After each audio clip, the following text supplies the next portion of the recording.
Yeah.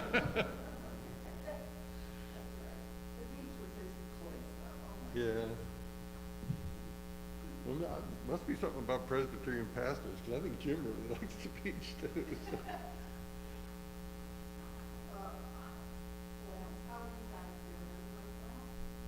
Don't know.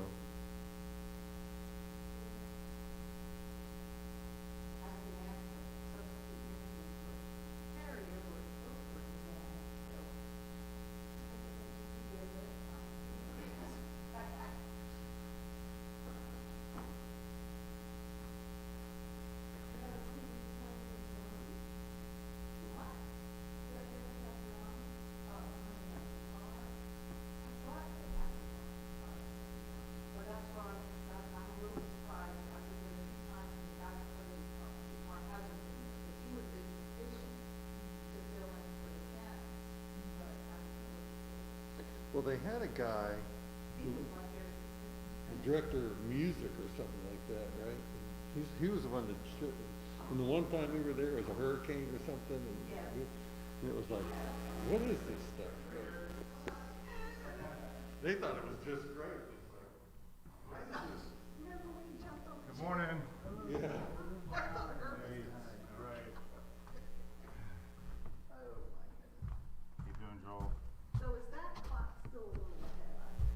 I don't have my, okay, so still. It is 5 minutes past. Yeah, so we'll start when that thing says 5 after. We're gonna have my, covered. Actually, we're on and live streaming, so if you wanna just text Elaine and let her know that the link should be up on the website. Okay. I'm gonna have our family just sit back here so that. Oh, that's fine, cool. I don't have to get up and. No, Yeah, she's with her mom. That way you can give me the high Not, sign. I mean, Joel can fill you in. I mean, we're gonna be doing radiation and mapping, and her cataract surgery went good, and so she needs help with getting the drops in there. This is bad news for you.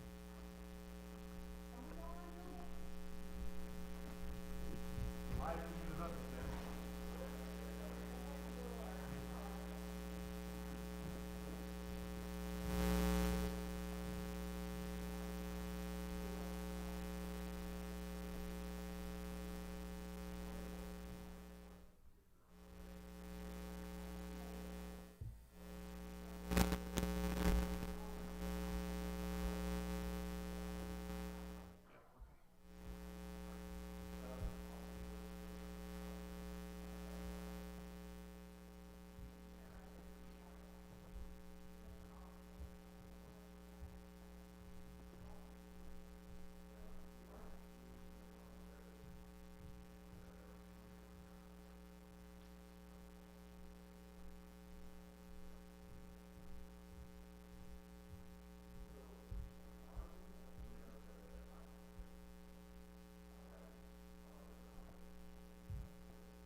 She's asking, should we test the sound? Do what? Should we test the sound? Okay, we could.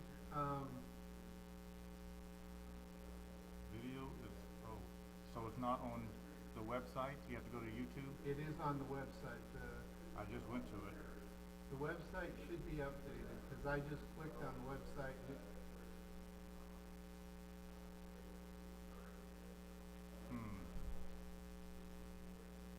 Try it again.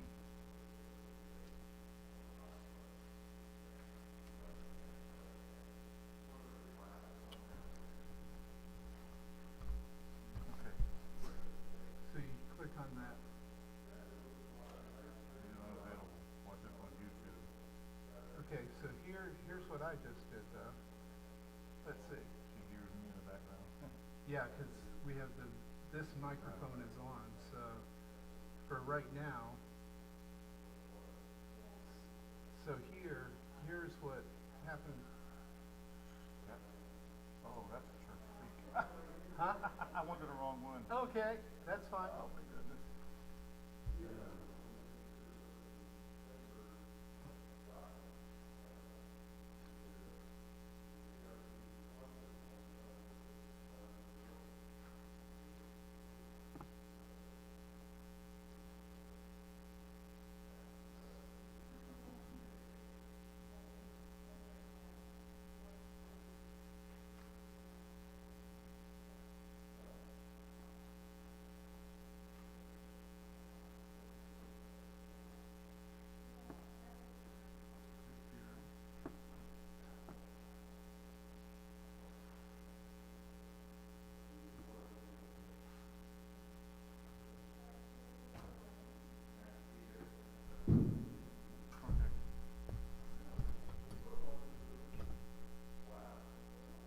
So it's probably just because that's all we have is just the empty pulpit up there. You want to go there and say something? Say test? Yeah, you can do that, and it'll take probably maybe 3 or 4 minutes for it to show up there.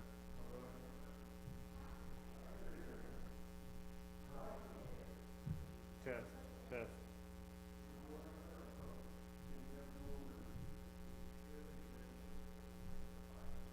Yep, okay. Yeah.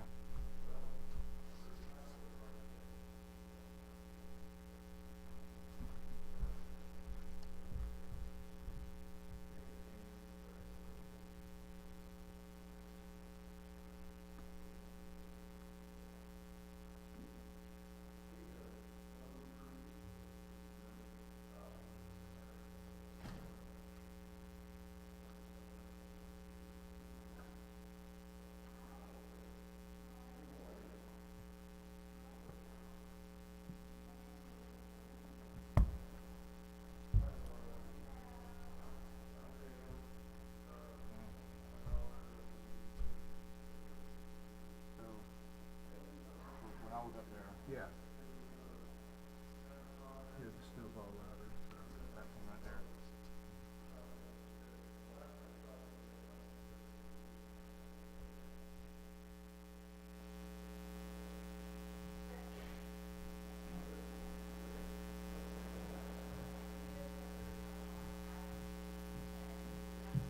Test. Test. Test.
Well, it really worked out. We're sorry to miss Jim and Crystal, but we're glad to be here. I'm sorry, what? Testing, 1, 2, 3, testing, 1, 2, 3.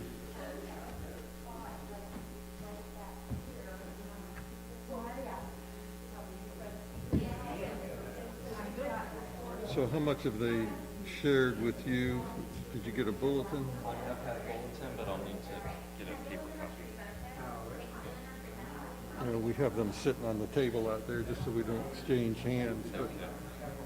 But basically, I'll have it all the way up through the congregational prayer, the pastoral prayer. And I'll introduce this hymn, In Christ Alone. And at the end of that, you'll step up and do the prayer dedication. And then take it all the way through the end. All the way through the end. You got it. And we do, after the benediction, we have a congregational response, which is the threefold amen. And then we have everybody. Oh, I know. Last time I checked, I was alive. So yeah, they've already got this running, so it's on Facebook already. I'll be on good behavior. Some people, well, I'll let it rest. Great. Okay. Just So nothing you need other than your notes, and you're welcome to sit here, or Jim normally just sits out there as far as social distancing goes, Okay, sitting that's on the fine. front row. Yep. Or frankly, you can sit with your family until it's time.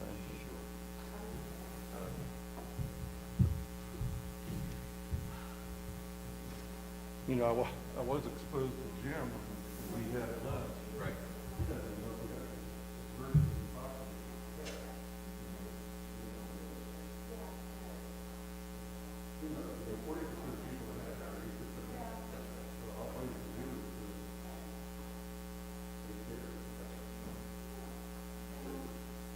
Reasonable question.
Put 'em maybe on the back table, yeah. And then you could just mention anybody that wants to follow us. Also, I usually bring a sign-up sheet for people who want to get our newsletter. I could put a piece of paper on the back there as well. Go ahead and do that, yeah. And if for some reason I missed something, just mention it before you do your sermon. Feel free to do that. Sure. I mean, But I won't go into too much detail. I'll just kind of just go straight to the preaching. But I'm going to go ahead and take your offer to go to Jim's office and kind of get everything. absolutely. Do you know where it is?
you, Brenda. Good to have you back. Good morning to all. Welcome. Those of you out distant here in the worship service, and those of you online viewing this worship service through our virtual software. I'm Dale Johannesmeyer, and I'm an elder here at Scots Kirk. Welcome to all of you. Welcome from Pastor Jim Mitchell in the session of Scots Kirk. We do hope everybody's doing well, staying safe, making good decisions, not because the government told us to, but because it's the right thing to do. So please stay safe. Pastor Mitchell is still not here with us this week. He's now basically asymptomatic.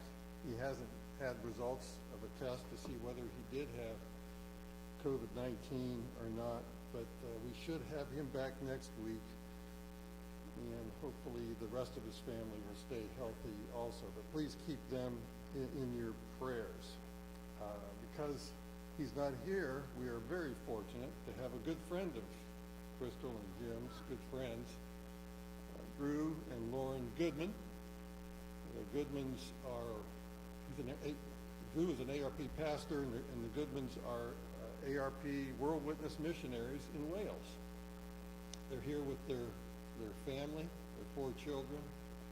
Welcome to you. Thank you for being here. If anybody might be interested, as we know, missionaries always have a financial need and a need for prayers also and support. So I would encourage you to go to the World Witness website to view what Drew and Lauren are doing, what their ministry is in Wales.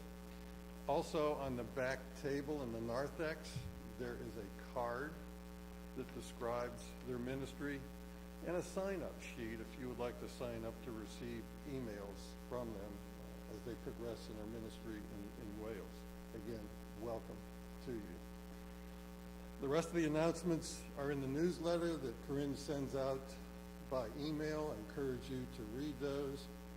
I do want to point out one thing, that the men's Bible study will take place on Zoom tomorrow evening at 7 o'clock. So I don't know if Doug has set out that information yet, but he will. How do you log into Zoom for that?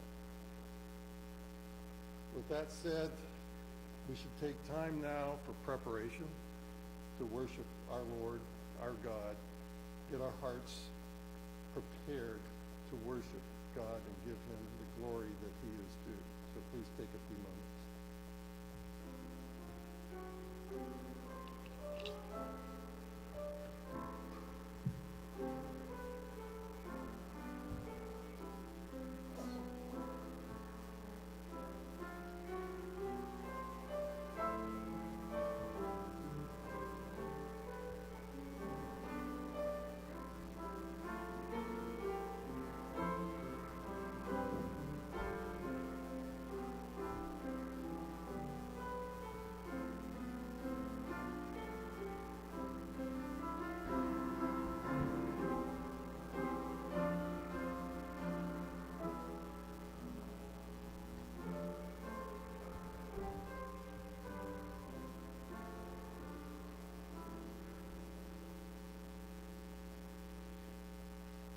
Our call to worship this morning is from 1 Chronicles, chapter 16, verses 23 to 29. Sing to the Lord, all the earth. Tell of his salvation from day to day. Declare his glory among the nations, his marvelous works among all the peoples. For great is the Lord, and greatly to be praised, and he is to be feared above all gods. For all the gods of the peoples are worthless idols, but the Lord made the heavens. Splendor and majesty are before him. Strength and joy are in his place. Ascribe to the Lord, O families of the peoples. Ascribe to the Lord glory and strength. Ascribe to the Lord the glory due his name. Bring an offering and come before him. Worship the Lord in the splendor of holiness. Our first hymn is a hymn of God's love and grace. All of these hymns are printed in your bulletin. Please stand and sing.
pray. Heavenly Father, this worship service and all of history is all about you, your power, your glory, and your love and your grace. Since the beginning of your creation, Satan has sought to destroy your glorious purposes for the world and for your people. Although we know that Christ has already defeated him, we also know Satan is very active in this fallen world. Open our hearts to see the glorious hope we have in Christ, your love for all of us, and your power at work in us who believe. Cause us to celebrate the gospel in song and learn and apply the gospel through the preached word. Today, as we worship you, we seek your presence. Through this service, may we glorify you and bring comfort to those that are anxious. We ask these things in the name of our glorious Savior, Jesus Christ, who taught his disciples to pray, saying, Our Father, who art in heaven, hallowed be thy name. Thy kingdom come, thy will be done, on earth as it is in heaven. Give us this day our daily bread, and forgive us our debts as we forgive our debtors. And lead us not into temptation, but deliver us from evil. For thine is the kingdom, and the power, and the glory forever. Amen. Our confession of faith this morning is the Apostles' Creed. Please repeat it with me.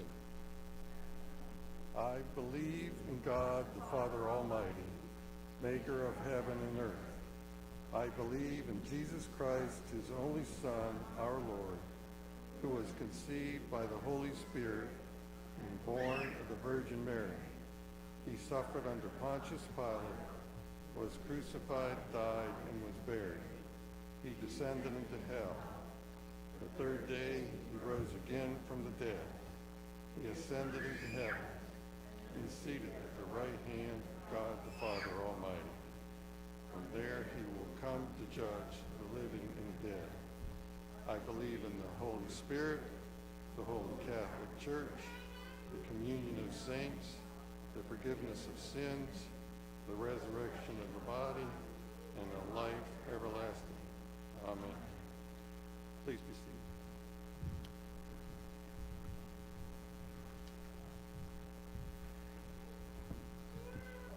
Well, good morning. Today, Pastor Goodman is going to talk about Psalm 103. So I wanted to talk about a few things. When people work, they get paid, which is a good benefit. But there's other times there's some side benefits that you get. Like if you work in a restaurant, sometimes you get discounted meals or even free meals while you're working there. If you work at a home and garden, you may get plants at a discount. Those are all really nice benefits that you get for being employed there. Well, in Psalm 103, I'm going to read the first 5 verses. Praise the Lord, my soul, all my inmost being. Praise his holy name. Praise the Lord, my soul, and forget not all his benefits, who forgives all your sins and heals all your diseases, who redeems your life from the pit and crowns you with love and compassion, who satisfies your desires with good things, so that your youth is renewed like the eagles. Now, frankly, discounted meals and eternal life, not much of a comparison there. God's benefits outweigh anything that we can have. And when it talks about being saved from the pit, that means that God has you right in his hand, and he knows exactly what's best for you, and he will keep you. Not necessarily from bad things happening to you, but he will walk with you and lift you up and remind you that you are his. Let's pray. Dear Heavenly Father, we thank you that you loved us enough to send your Son to suffer, die, and rise again to pay that price that we couldn't pay, and to forever keep us in your care. In Jesus' name we pray. Amen.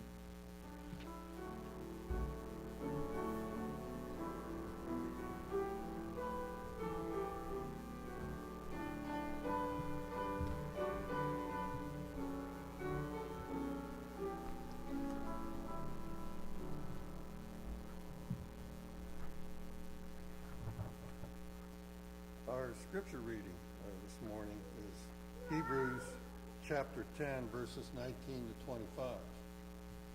We actually read this last week as a call to worship in our worship service, but it certainly bears repeating at this time because the whole book of Hebrews can be described as a call to an active and courageous response to the world.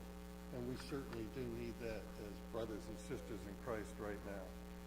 And that we would know that through our high priest, Jesus Christ, we should persevere in our pilgrimage of faith. Hear the word of God.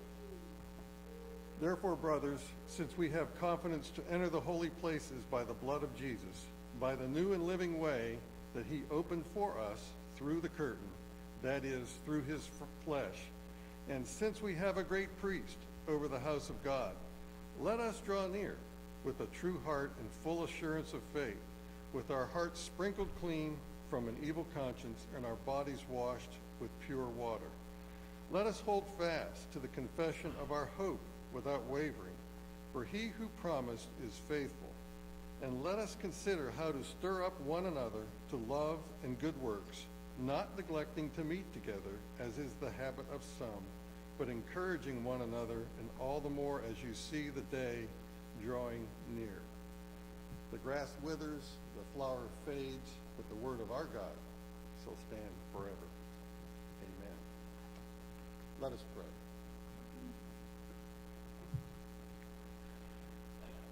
Our gracious and most loving Heavenly Father, we come to you today in the name of Jesus. We come to you to thank you and praise you for your mighty works of redemption and salvation, and to bring our prayers and petitions before you, as you commanded us to do. We pray for your protection against all powers and principalities that are seeking to sow sins among your people and the people of our nation. Sins such as anger, anxiety, discontentment, lack of self-control, envy, jealousy, greed, and lust. All are a result of ungodliness. Keep evil men with destructive intent and unsound doctrines far from us. Expose our culture's ugly lies and the lies we want to believe by setting our hearts on the truth that leads to love, a good conscience, and sincere faith. Help us to keep grounded in Holy Scripture and in communion with you in prayer. Comfort those who are living in fear and anxiety. Give assurance to all. Lord, we pray for our nation and its leaders today and the many important and critical situations they face. Give wisdom to our president, his cabinet members, the men and women in Congress, and our courts. Lord, specifically, guide us as we seek to comprehend a recent decision of our own Supreme Court, which put aside our Constitution, the law of our land, and made the exercise of our faith subordinate to going to the theater or to gambling. Lord, as we seek to deal with these abominations, turn us away from anger to the true source of knowledge and truth, the Bible. Lord, help us to seek our answers to the issues we face from the Holy Scriptures, which are sufficient to guide us through all the conflicts and afflictions of this world. Lord, we also pray for our military personnel stationed around the world. We pray for our church during these times. We need your guidance and your direction for us. There are many among us today with special needs in their own lives, and we need your special touch and reassurance for them. We don't understand why these things come into our lives, and we're tempted to question you, and our faith is often tested. We pray that our faith in Christ will remain strong during these trials, We pray for our pastor in his recovery. And finally, we pray for Pastor Goodman today for his preaching and his continuing work as a missionary. Amen. Please stand and sing our hymn of security in Christ. My hope is built on nothing less. I'm sorry. It's in Christ alone. I was mistaken.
Please be seated.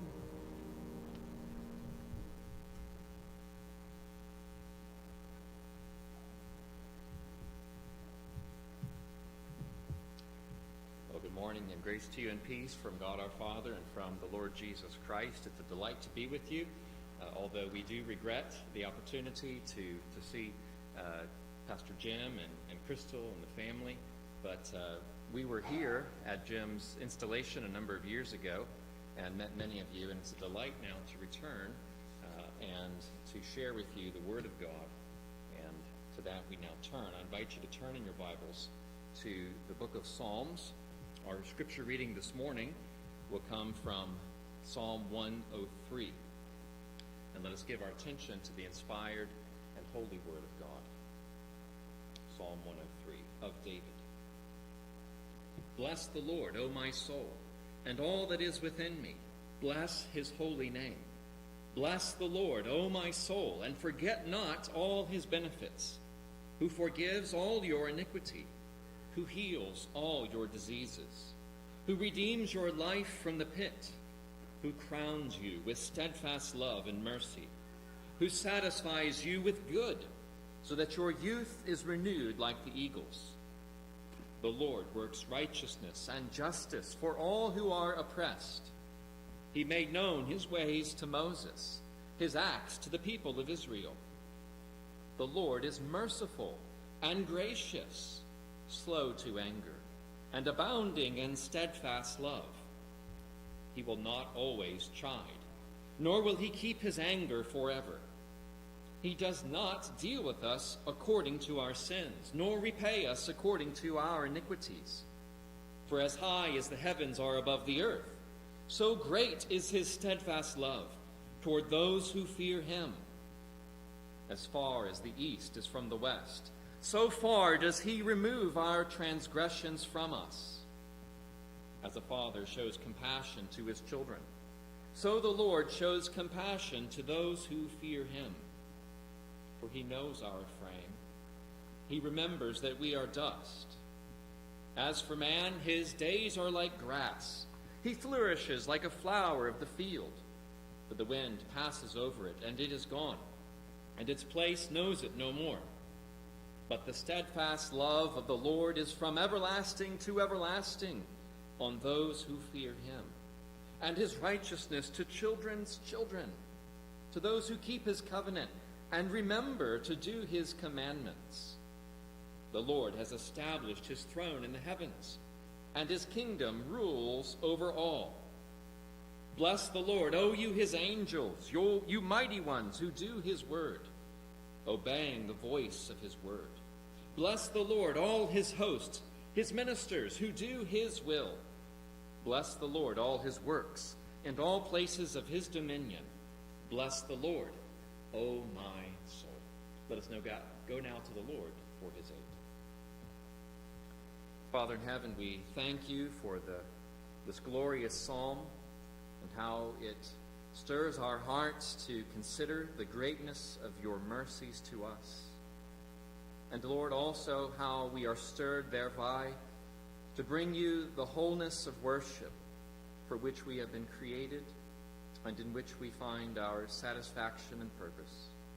And we ask for the blessing of your Holy Spirit, that you would attend to your word and to our own hearts, that we might see wondrous things from your law. We pray in Jesus' name.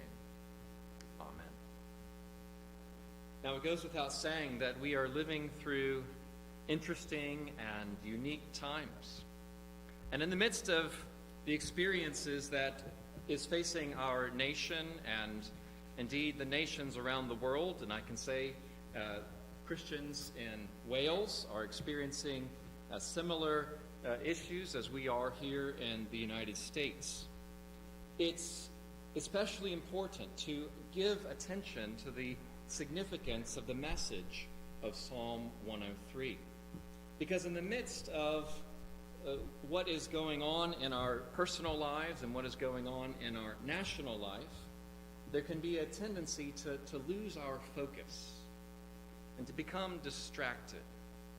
And with that loss of focus on the Lord and his greatness and his holiness and upon the majesty of his grace can come things like the loss of our joy or the lack of our zeal or anxieties that begin to creep in upon us. And the next thing we know, we're in a different place and we wondered, how did we get here spiritually?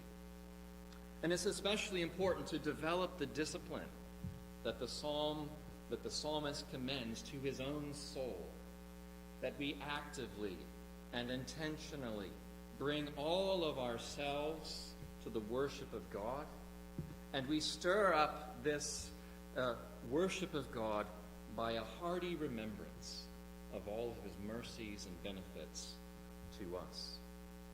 Psalm 103 is a unique psalm because it contains no prayer requests. He's not asking or pleading for the Lord to do anything personally for him or for Israel. He's not asking that his problems be solved or his needs be met.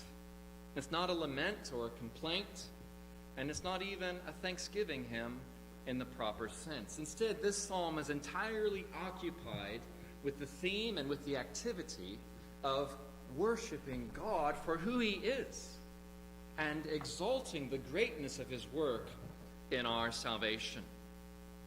And it also, as we lift up God, we ourselves are lifted in our spirits. We come to know the peace that surpasses understanding. We are filled with the strength of the joy of the Lord. We are called to commit ourselves in our wholeness of who we are, in our whole spirit, in our whole being, by meditating upon all that God is and all that he has done for us. And those are the two ideas of this psalm, and they work together. All of our worship for God, because we remember all of his mercies to us.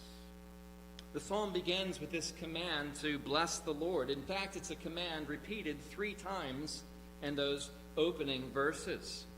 And so too, as the psalm opens with this command to bless the Lord, it ends at the very final verses in 20 through 22 with this same theme of bless the Lord. And there it's repeated 4 times.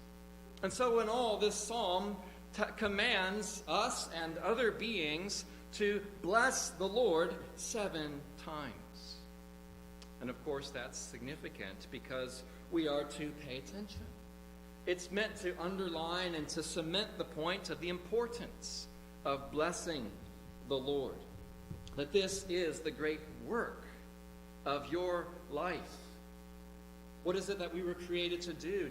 To know God, to glorify God, and to enjoy him. And that involves bringing all of who we are to bless the Lord. But in the middle of the psalm, if we can say that this theme of blessing the Lord bookends with the beginning and the end of the psalm, what's in the middle? Well, it's a catalog of grace. It is a parade of all the treasures of the mercy that God brings to our remembrance. It is a storehouse of mercy with various jewels and precious things that God brings one by one to our attention so that we can be stirred up to this great work of our lives, of worshiping him and of blessing him. If the first command is bless the Lord, the second command is forget not all his benefits. Now, it's expressed here negatively, don't forget, but its meaning is that we are to actively remember so that we can see that the glory of God is seen by us, is appreciated by us when we see the greatness of his works.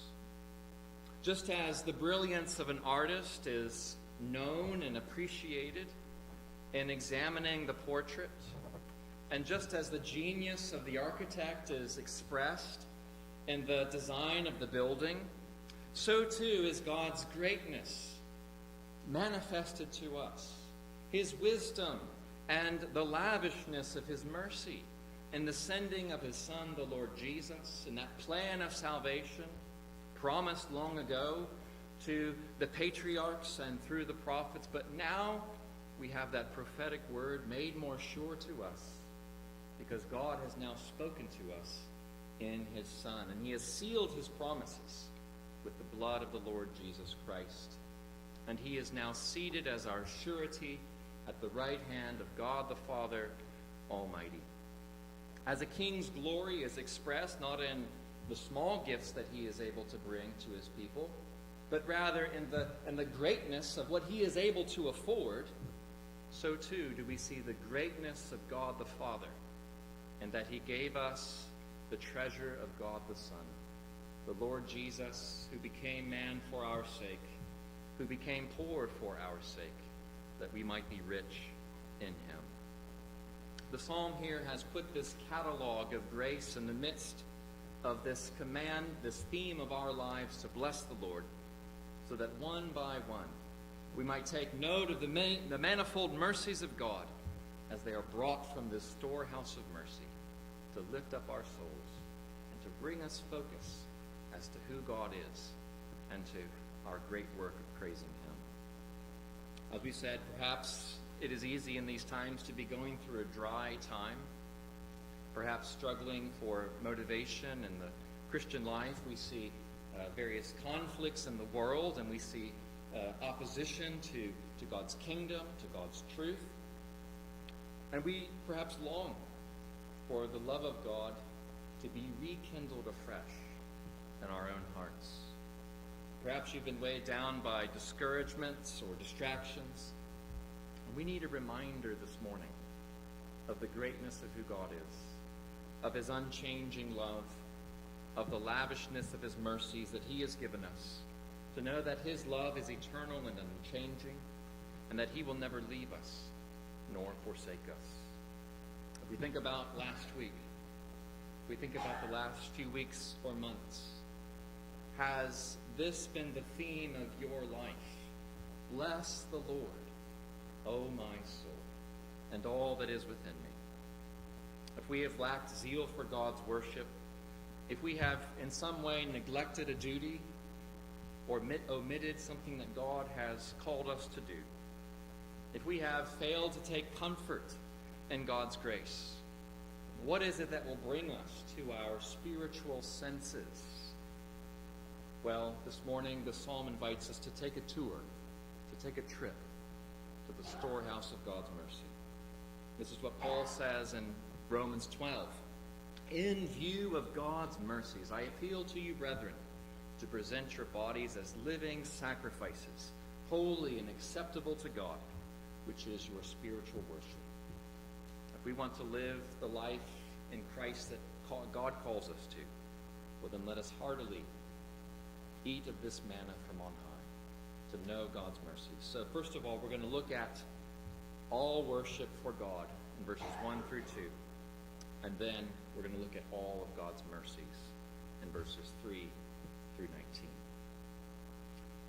Now we're using the word all because that is a word that is repeated in this psalm.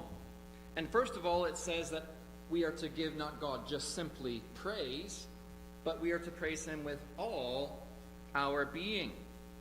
It says in verse 1, bless the Lord, O my soul, with all that is within me. Later on in verse 21, bless the Lord, all his hosts. And in verse 22, bless the Lord, all his works and places of his dominion. Now, we have to understand the significance of the word all in connection to worship.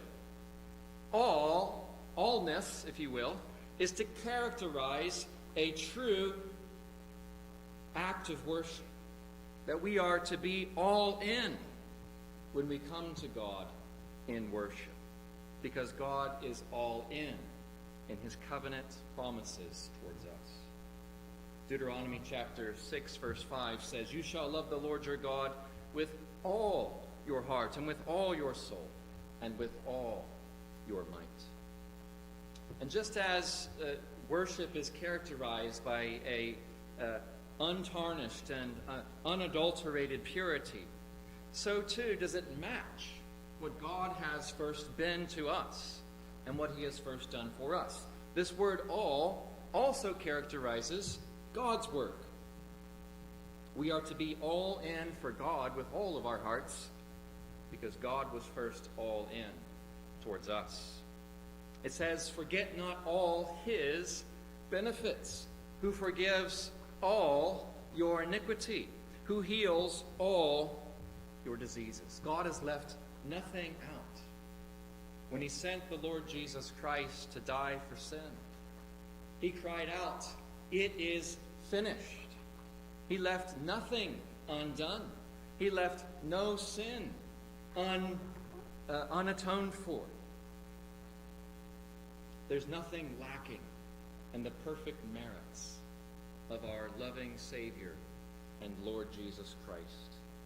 There's nothing lacking in the extent to which he heals us from all the effects of the curse, both now and in the day of his blessed coming, when we shall see him and be raised to life eternal and to be with him always. God's mercy towards us has been complete and entire. He spared no expense. There's no loopholes. There's no footnotes. He cried out, it is finished. He paid it all. And if the Lord Jesus paid all for our salvation, then he has not left anything out of his care for us, even in this life as we await him. Romans chapter 8, verse 32 says, "He who did not spare his only Son, but gave him up for us all, how will he not also give us graciously all things with him?" God has not spared anything to bring you to himself. We who once were sheep who had gone astray, but God sent the Good Shepherd to round us up, to pay for our guilt, to cleanse us from our wanderings, to heal us from our backslidings. And he did not spare anything for us. And so therefore we are called to respond to him with all of who we are, to spare nothing in the worship of God, to give him all of ourselves, all of our lives, all the priority of our families and our businesses and our activities. Bless the Lord, he says, and the name here for the Lord is his covenant name. It is the name by which God has made himself known as the one who has acted in history and who has once for all claimed a people to be his own. This was the name revealed in the Old Testament as God brought forth Israel out of the bondage of Egypt. And through the blood of the Passover lamb, they were spared the judgment and brought forth in liberty of God's children. And so now, in an even greater way, God has sent forth the true Passover lamb. And we have been bought by the precious blood of Christ. And we can call upon the Lord whom has made himself known to us and who has covenanted to never leave us nor forsake us. We can bless the Lord because he first chose us. He first loved us. He first knew us. 1 John chapter 4 says, we love because he first loved us. We bless the Lord with all of who we are because he first blessed us by giving us his Son. The redeemed tongue cannot be silent, therefore. If we believe these things and if we trust in this Lord who has saved us, well then how can we refrain from giving him all of our worship? Can one who holds back something of the wholeness of who they are, can they really cry with sincerity upon him as their Lord and as their Savior? Is this not the heart cry of the one who is grateful, the one who knows that he is like that publican who says, Lord, have mercy on me, a sinner? And to hear that benediction, son, your sins are forgiven. Go and sin no more. And how could you, from that moment, not give God all blessing and all honor and glory? And yet David here urges his soul to bless the Lord. He counsels himself. He disciplines himself that, yes, I must abide in this. One has said, let our intellects know God. Let our wills choose him. Let our hearts go out after him. Let our confidence lean upon him. Let our love delight in him. Let our tongues praise him.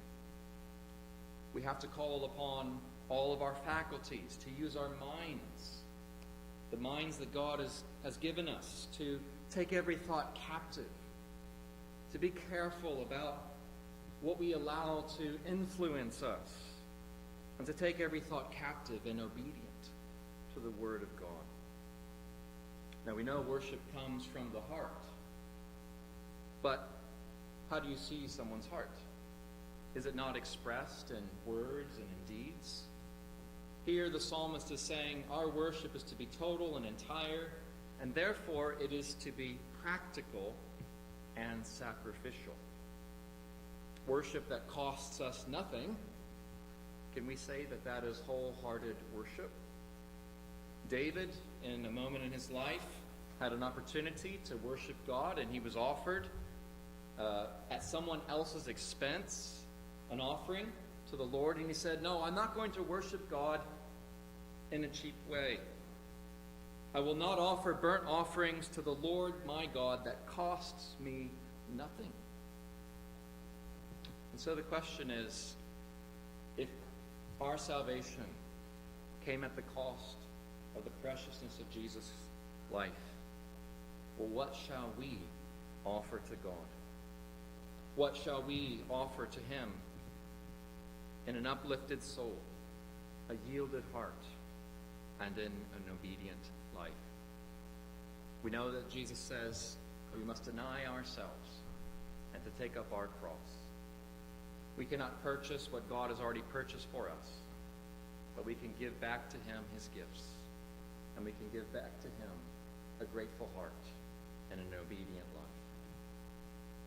And just as we are called to worship God with all of who we are, now we consider, secondly, all of his mercies to us. And we're going to focus, as was read earlier, on verses 3 through 5. He says, "Bless the Lord, O my soul, and forget not all his benefits." Now we can kind of break down these catalog of benefits into two basic types. Now we might call some of these mercies from what we deserved on account of sin. That we put ourselves in the way of harm, and God intervened. He interposed his mercy, and he saved us from what we deserved. And that might be a different category from mercies that we did not deserve, but God graciously bestowed upon us.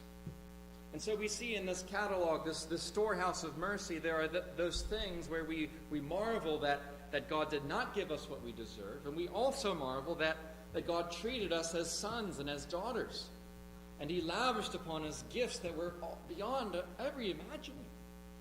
Not just that we were saved, but that we were treated as children. Now, let's look at these first benefits of deliverance. He says, "Who forgives all your iniquity, who heals all your diseases, who redeems your life from the pit." Isn't it beautiful how this first treasure is presented to us? The forgiveness of our sins. There is perhaps no more precious comfort in life and in death than to know that Jesus, our righteousness, has paid all the debt of our sin. This is elaborated in verse 10. He says, "He does not deal with us according to our sins. He does not repay us according to our iniquities. For as high as the heavens are above the earth, so great is his steadfast love to those who fear him." We marvel that when justice fell, it fell upon his Son, and that we do not stand before God as those whom he marks iniquity, but rather we marvel and we fear that he has interposed his own Son. And he says again in verse 12, "As far as the east is from the west, so far does he remove our transgressions from us." It's a beautiful picture, isn't it? Two opposite directions. The two shall never meet. And it's a beautiful picture that when we go and we stand before the throne of God, as we said, as we sung in Christ alone just earlier, there will be no fear, because perfect love casts out fear. And those who have leaned wholly upon Christ have no fear of judgment, but rather the certain anticipation of God's loving embrace and acceptance, because the Lord Jesus, our surety, is at God's right hand. Now, if this is the first of God's treasures that he brings to our remembrance, it is not going to be the last. But forgiveness of sins is like crossing the threshold into this storehouse. And it's the removal of God's wrath, and it's the restoration of his peaceful dealings with us. It is his acceptance that though we were once cast off into the east of Eden, we've been now brought even into the Holy of Holies. And now that we're in the storehouse of mercy, look at all the treasures that we're going to find in the Father's house. Now, Jesus tells us the parable of the prodigal son. We all know this story. It's familiar to us.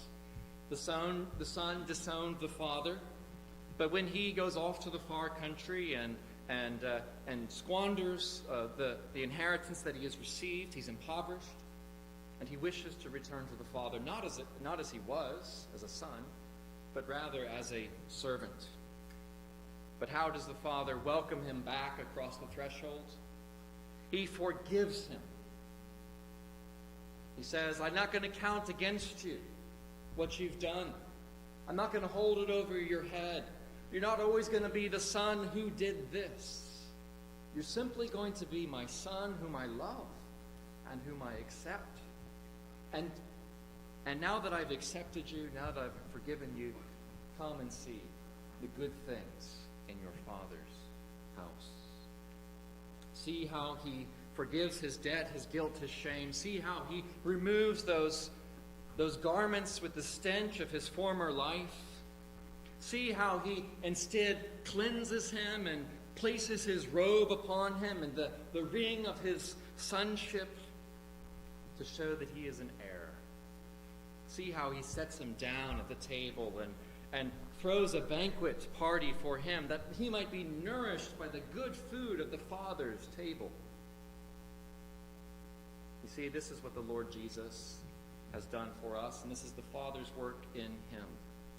Forgiveness means that we have crossed the threshold from death to life, that we are in God's house, in God's peace, and that we are to be cleansed of what we were before. That's an ongoing work.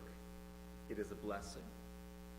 But also that we might know the blessing of the fellowship of being near God, drawing near to him, and coming to his table of spiritual nourishment. So he moves on then to heals your diseases. Now, perhaps now more than ever, but it's been since the fall. Disease in the body is a reminder, is it not?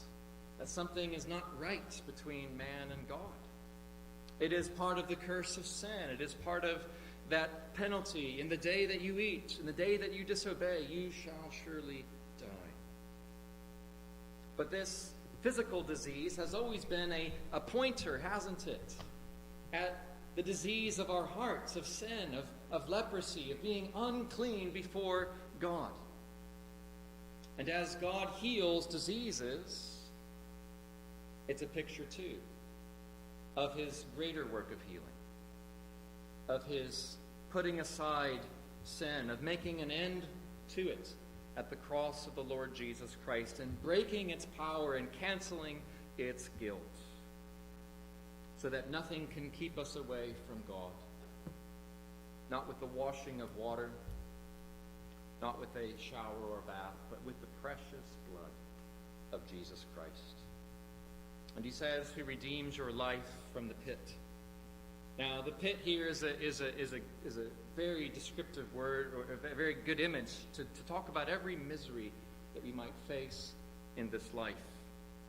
But it also points that the difficulties, the thorns, if you will, of this life are another pointer of the eternal pain, the eternal misery of hell and death, of a life apart from God. It is a pit that we have dug for ourselves and for which we can point the finger at ourselves. But it's also a pit from which we cannot rescue ourselves. We can't dig ourselves out of the pit that we've dug and then fallen into. He alone can redeem and restore from this pit.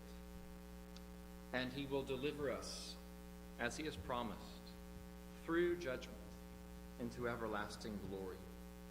And if he will rescue us from that eternal pit, will he not also deliver us through every earthly trial and evil?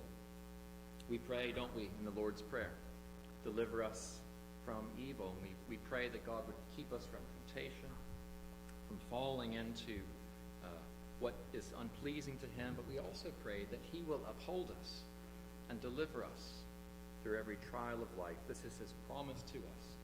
He restores us from the pit.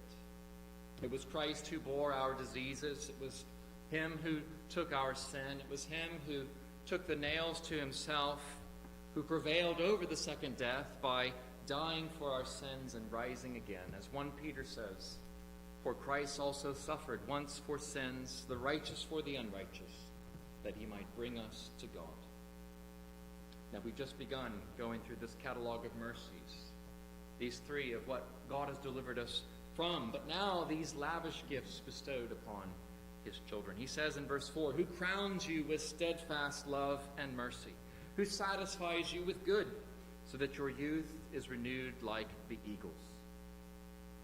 Now, isn't it beautiful how this is described? God doesn't just give us his covenant love and mercy. It says he crowns us with covenant love and mercy.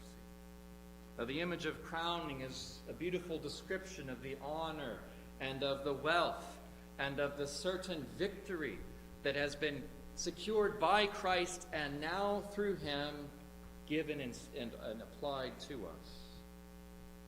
Now, we know that if you are believing and trusting in Christ today, you may be facing many adversities, but you will never be defeated.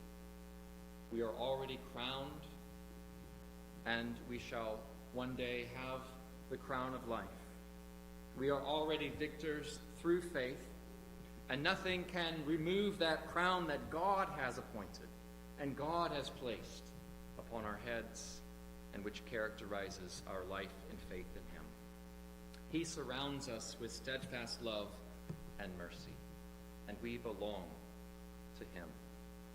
Now, later on in the psalm, it's going to talk about God's steadfast love and mercy, his covenant faithfulness, and that even though our lives are in some ways contrasted, that the brevity of our lives, the vulnerability of our lives, it points to the eternal and unchanging character of God and of his mercy.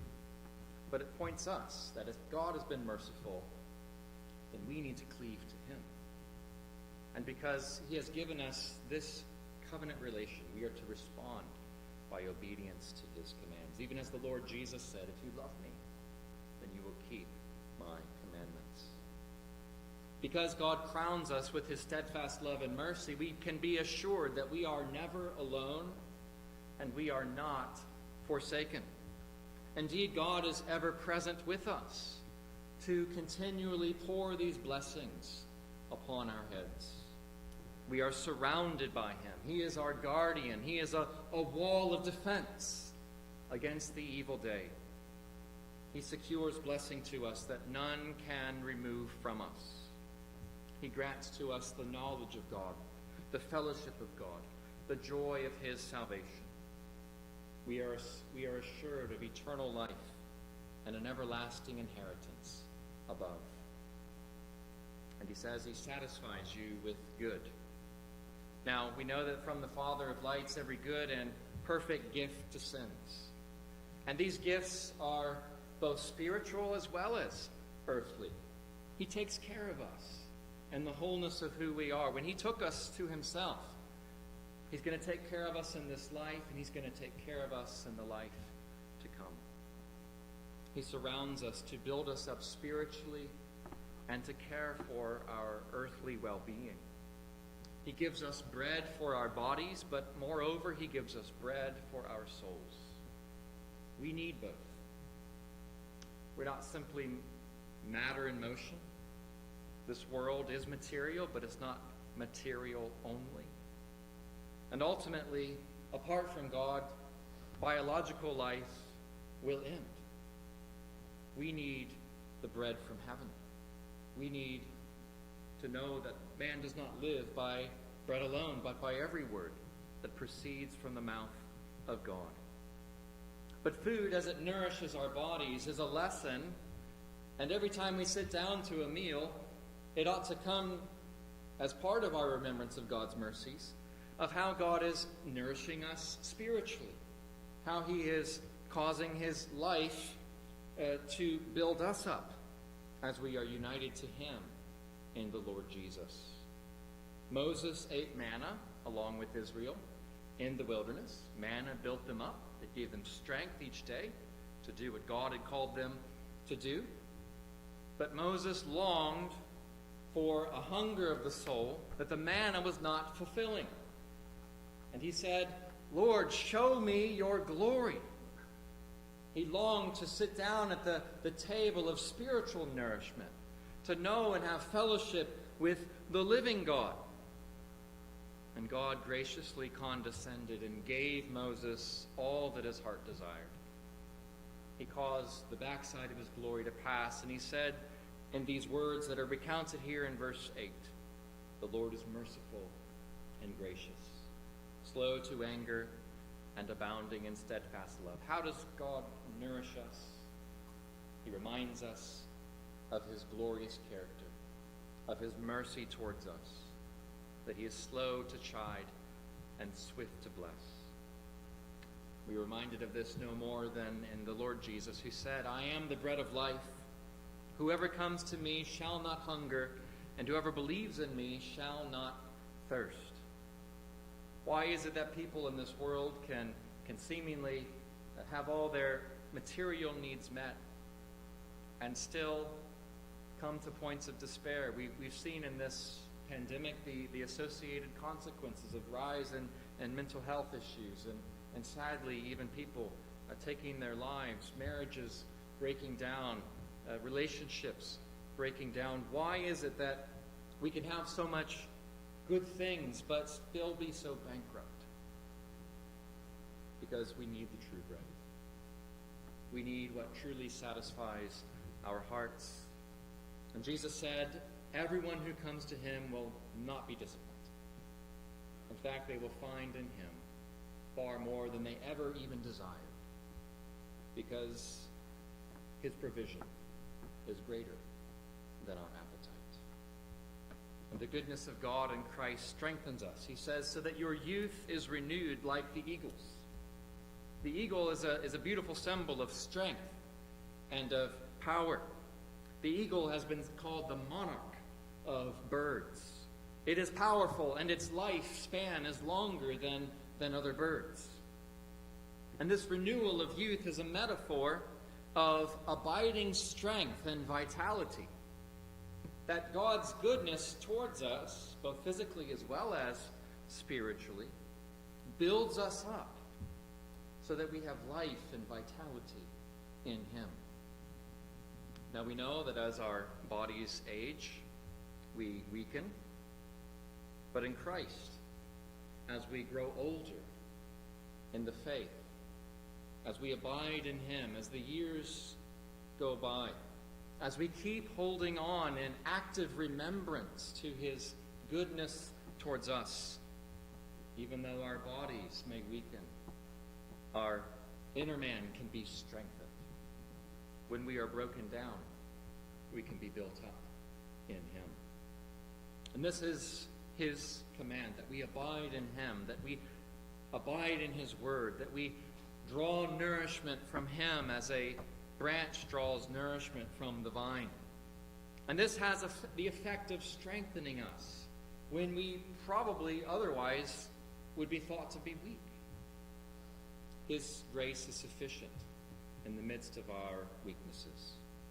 Paul prayed for this strengthening influence of Christ. He said that you may be strengthened with power through his Spirit in your inner being, so that Christ may dwell in your hearts through faith, and that as we are rooted and grounded in love, that we might be strengthened to comprehend with all the saints what is the breadth and the length and the height and the depth. He's talking about the catalog of mercies. He's talking about how that catalog of mercies expresses the majesty of God.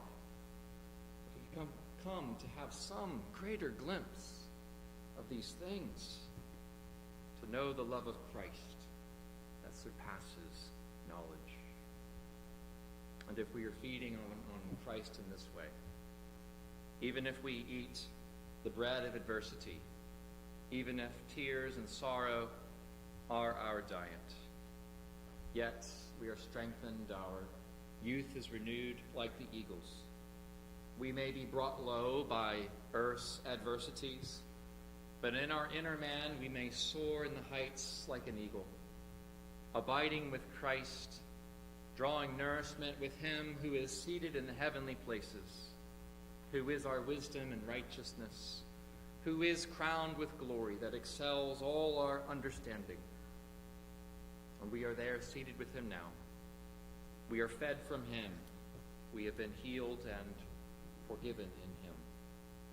We've been redeemed from every pit in this life and the pit of hell to come. And as we've just crossed the threshold, and as we've toured this storehouse of mercy, ultimately we found in the middle of that treasure room who? The Lamb of God, slain for sinners, given to us by a Father who has loved us with an everlasting love. And we find his grace coming even to us, even to you who believe in him, through the blessed Holy Spirit. And in Christ we are lifted to a hope that transcends every misery of this life. Though we are afflicted, we are not crushed, perplexed, but not driven to despair, persecuted, but not forsaken, struck down, but not destroyed.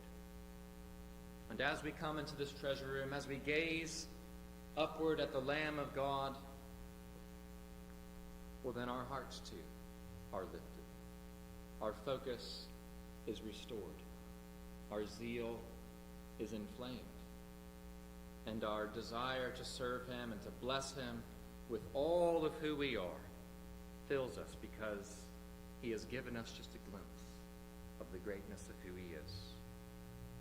This Lamb of God in God's treasure room has said to all who would, "Come to me, all who labor and are heavy laden, and I will give you rest."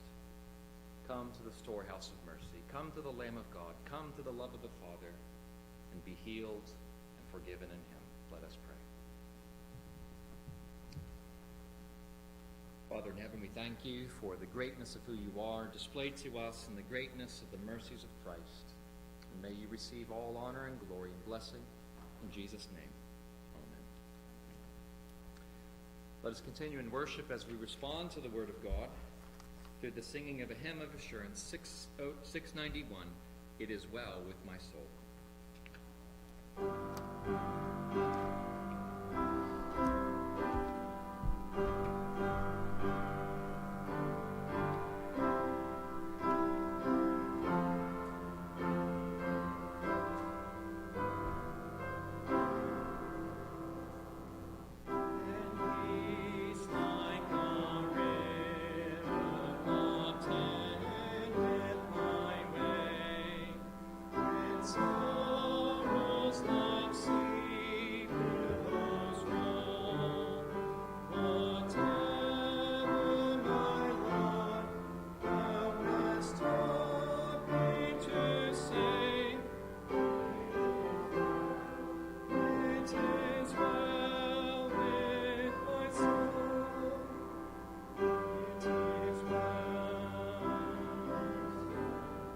With my soul.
receive also the blessing of our God and of our Savior.